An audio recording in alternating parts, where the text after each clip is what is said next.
अगरचे महब्बत और मुआशरत के हवाले से सालाना दून उरूज ख़त्म हो चुका है, लेकिन आपकी रूमानी ज़िंदगी इसमें भी बड़ी सरगर्म और मुस्बत नज़र आती है। ज़ोहरा अब सीधी चाल चल रहा है और तकरीबन ये पूरा महीना आपके सानवी यानी महब्बत के घर में गुजारेगा। आपका महब्बत का सैयारा प्लूटो भी सीधी चाल चल रहा है।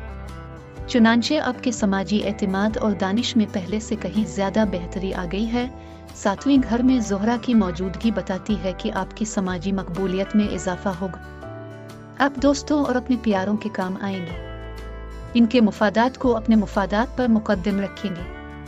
अपने मौजूदा रूमानी ताल्लुक़ को भरपूर तवज्जो और वक्त देंगे। इन सब बातों का नतीजा यकीनन मकबूलियत की सूरत में निकलेगा।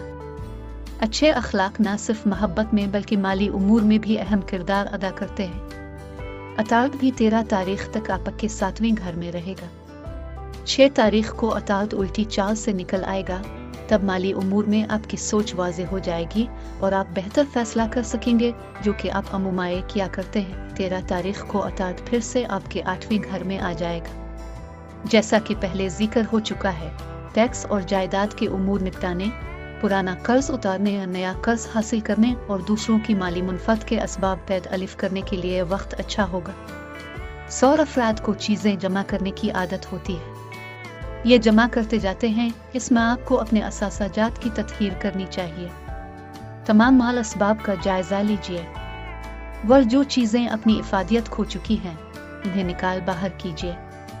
21 तारीख को सूरज आपके 9वें घर में दाखिल होगा और इस घर के हुक्मरान के साथ मिलकर यानी मुत्तसिल होकर सफ़र करेगा। इससे ब्रोन मुल्क सफ़र का इशारा मिलता है। घर वालों के साथ कहीं बाहर जाने का मौका मिल सकता है।